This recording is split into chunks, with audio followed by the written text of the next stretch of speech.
Well, everyone, here we go. We've got just 4 days until the marathon in Sun Valley, Idaho that I'm running on June 26th.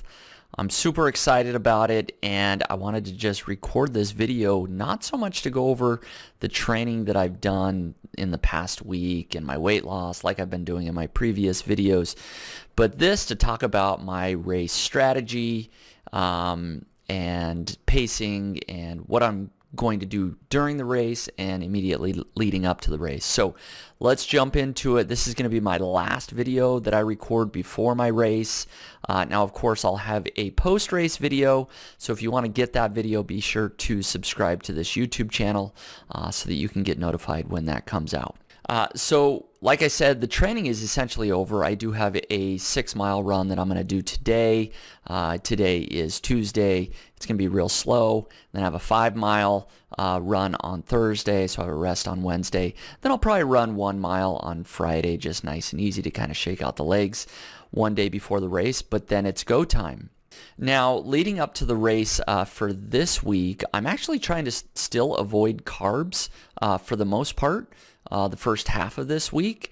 Long story short, there's lots of studies that have been done. You kind of want to deplete your carbs actually the first half of the week, and then when you carb load, it's actually much more effective. And so the last couple of days, in particular Thursday and Friday, is really when I'm going to start carb loading, and of course I'm going to be hydrating all along the way. I've already got my big carb loading meal. My favorite meal of the day is breakfast, and so Friday morning breakfast is really where I'm going to carb load. I'm going to go with the blueberry pancakes. I'm going to have to find a restaurant that does some blueberry pancakes.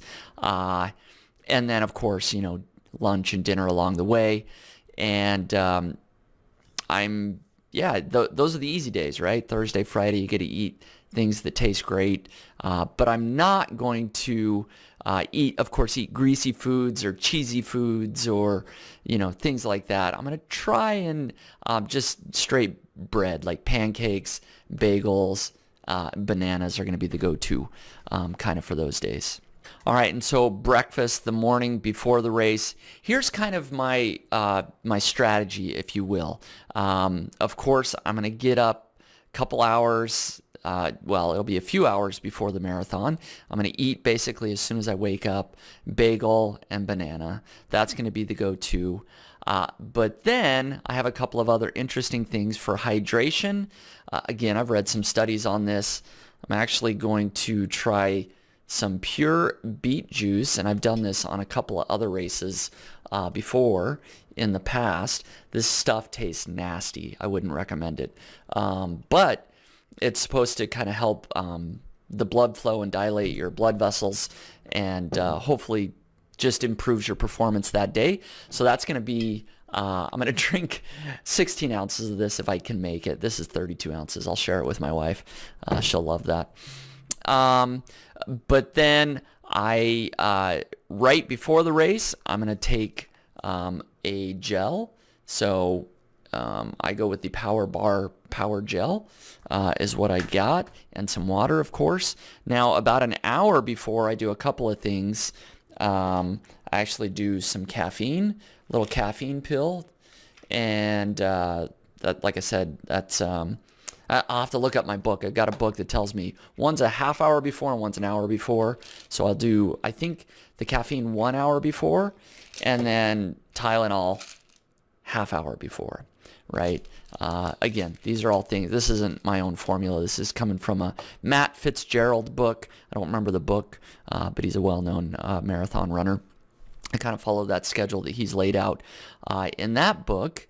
And then during the race, so I take a gel 5 minutes before the race starts, and then during the race, starting at mile 5, I'm going to do a gel every 4 miles, and these are kind of my go-to. I might have a couple of these. These are really great because you don't need water.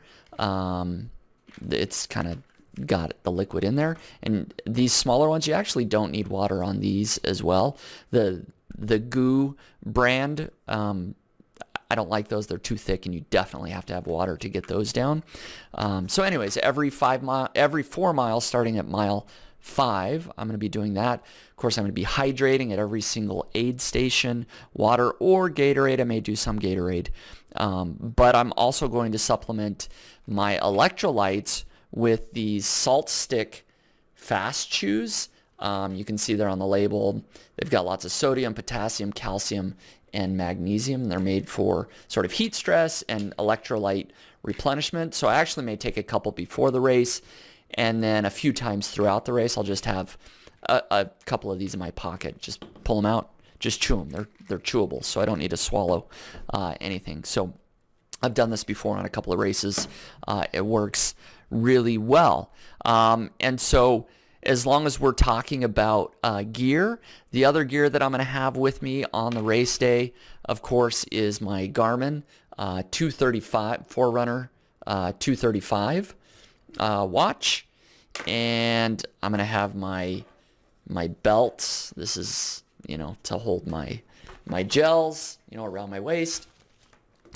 And then I got to have music. I am definitely a big music person. And so I've got my little iPod Shuffle, which I love because it's so teeny and lightweight. You can fit, 10 hours of music or whatever. So I will have a playlist that basically ends at 3:05. So I know that last song that's playing, I hope to finish the marathon before that last song ends playing.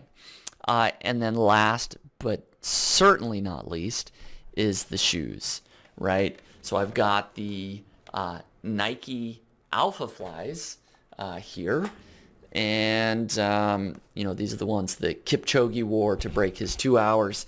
These are so popular nowadays. I expect half the runners to be wearing these shoes. They work. They make you fast. It feels a little easier.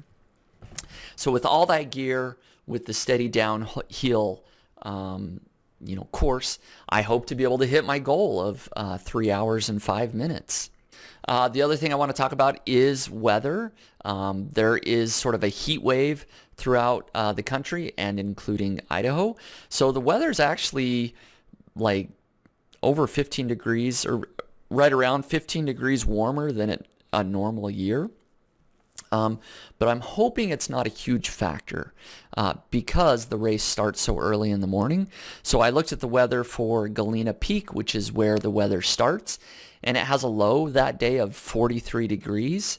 And my start time is wave 2, which is 5:40 a.m., and that's when the low of the day should be. So it should be 43 degrees when I start the marathon. So cool weather. It should feel really good, probably the entire first half. It should feel just great. I don't expect it to, it's going to be 43 degrees to maybe low 50s by the time I hit the halfway point.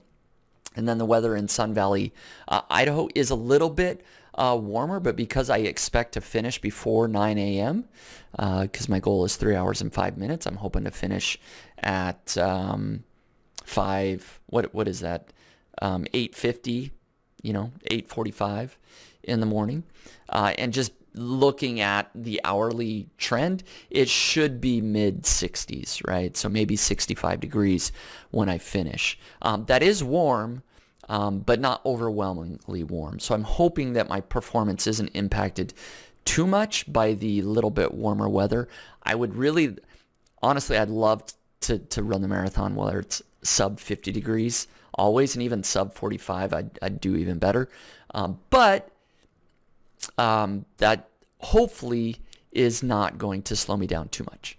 All right, now let's talk about pacing strategy. So I don't plan to try and build very much of a buffer even in the first 3 miles. I've gone back and forth on this. The first 3 miles are the steepest of the race, so it'd be very easy to build a nice, minute buffer or something like that in the first 3 miles.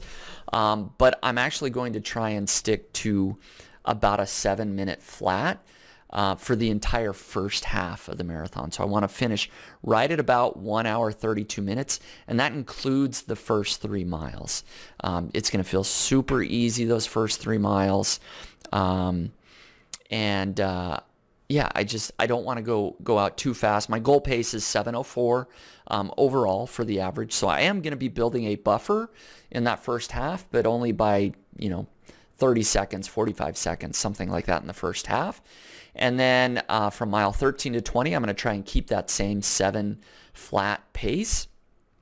And then once I hit mile 20, I'm of course going to try and stay at that 7:04 or under, but it is likely that my pace will fade a little bit. I'm hoping that no more than 15 or 20 seconds per mile that last few miles. And if that's the case, I should still be able to come in under my 3:05 pace. If I fade or crash, quite a bit more and have 8-minute miles or 8.5-minute mile pace on a few of those miles, I won't hit my goal pace. But overall, I'm thinking that I don't want to go out too fast, even in those first 3 miles. And with the very gradual downhill, I'm hoping that my legs will have enough energy, I won't have burned myself out completely by the end, so that I can still finish relatively strong. I don't expect that the last few miles I'm going to be running at a 7 flat, but if I can be at a 7:15, 7:20, right, I can get myself really darn close to hitting that goal. And so I think this is the best way to put myself in the best position to hit my goal, rather than, going in the first half trying to, build like a 3-minute buffer or something crazy like that. That definitely is more likely to lead to kind of a crash and burn the last 4 or 5 miles. So I'm going to try and avoid that the best I can, but who knows? It's a marathon. I don't know what's going to happen. You're going to have to stick around and watch the video for after the race. But overall, I'm super excited for the race. I think I'm ready to go. I've done all my prep work. I've got my things that I'm going to be doing. I got my plan and my pacing strategy. And of course, I got the shoes that I'm hoping will get me there. And overall, I hope it's a good experience. And hopefully I can get that Boston qualifying time that I'm shooting for. I look forward to seeing you all there. Thanks again for watching.